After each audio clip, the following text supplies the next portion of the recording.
মাদ্রাসায় ভর্তি হওয়া এই যুগে, বিশেষ করে কওমি মাদ্রাসায়,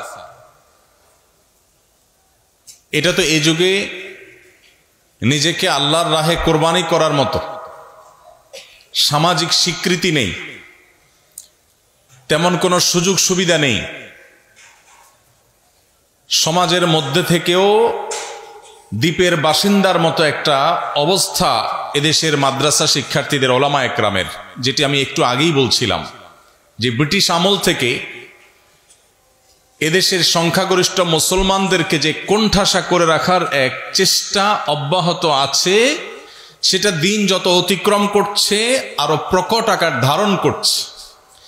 এরকম কঠিন সময়ে আপনি মাদ্রাসার চৌহদ্দিতে কেন এলেন, স্কুলে না গিয়ে? আপনি কেন মাদ্রাসায় পড়ছেন? আপনার এই প্রশ্নের সঠিক এবং সদুত্তর আপনার নিজেকে দিতে হবে। আমাদের উদ্দেশ্য এবং নিয়তগুলোকে খালিস করতে হবে। মাদ্রাসায় পড়ার মতো এরকম ত্যাগ, এরকম কোরবানির পরও আমাদের উদ্দেশ্যের মধ্যে অনেক সময় ভেজাল থাকে। বিশেষ করে তালেবুল ইলম যারা আছেন, আজকাল মোবাইল আপনাদের বেশিরভাগকে আসক্ত করে ফেলেছে। এইরকম একটা কঠিন সময়ে একটা ব্যাধি আমাদের তালেবুল ইলমদের মধ্যে দেখা যায়, সেটা হলো মাদ্রাসায় যারা পড়েন, কওমি মাদ্রাসায় যারা পড়েন, তাদেরও একটা উল্লেখযোগ্য সংখ্যক, আমরা যখন মাদ্রাসায় পড়তাম তখন কিছু ছাত্রদের স্বপ্ন থাকতো বক্তা হওয়ার। মেশকাত দাওরা থেকেই তারা বক্তৃতার ট্রেনিং দেওয়া শুরু করতেন, কানে হাত দিয়ে ওয়াজ করা শুরু করতেন, খুতবার চর্চা করা শুরু করতেন। এখনো হয়তো আছে। নতুন করে আজকের বাস্তবতায় যেটা যুক্ত হয়েছে সেটা হলো কিভাবে ভাইরাল হুজুর হওয়া যায়।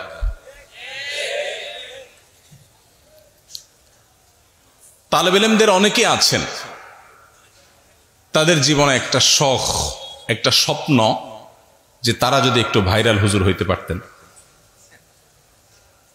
তাদেরকে যদি সবাই চিনত, তারা যদি জনপ্রিয় হতে পারতেন, পপুলার হতে পারতেন, যেদিকে যাবে মানুষ ভেঙে চুরে পড়বে, ফেসবুক ইউটিউবে তাদেরকে খুললেই দেখা যাবে।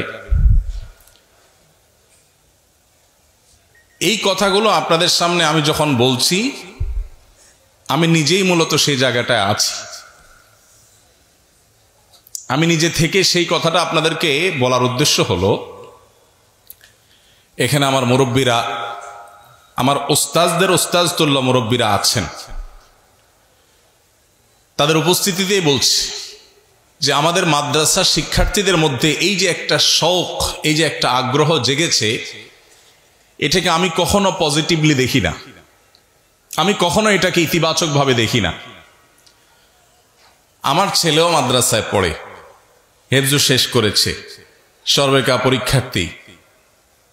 আলহামদুলিল্লাহ, সচেতনভাবে, সজ্ঞানে আমার ছেলেকে, তারপরে যে ছেলেটা আছে, কয়েকটা ছেলে আছে আমার, তাদের কাউকে কখনো ক্যামেরার সামনে তারা যেন না আসে, মিডিয়ার সামনে যেন তারা না আসে, সোশ্যাল মিডিয়াতে যেন তাদের বিচরণ না হয়। এ ব্যাপারে আমি, আমার পরিবার, আমরা খুব সচেতন, খুব সতর্ক।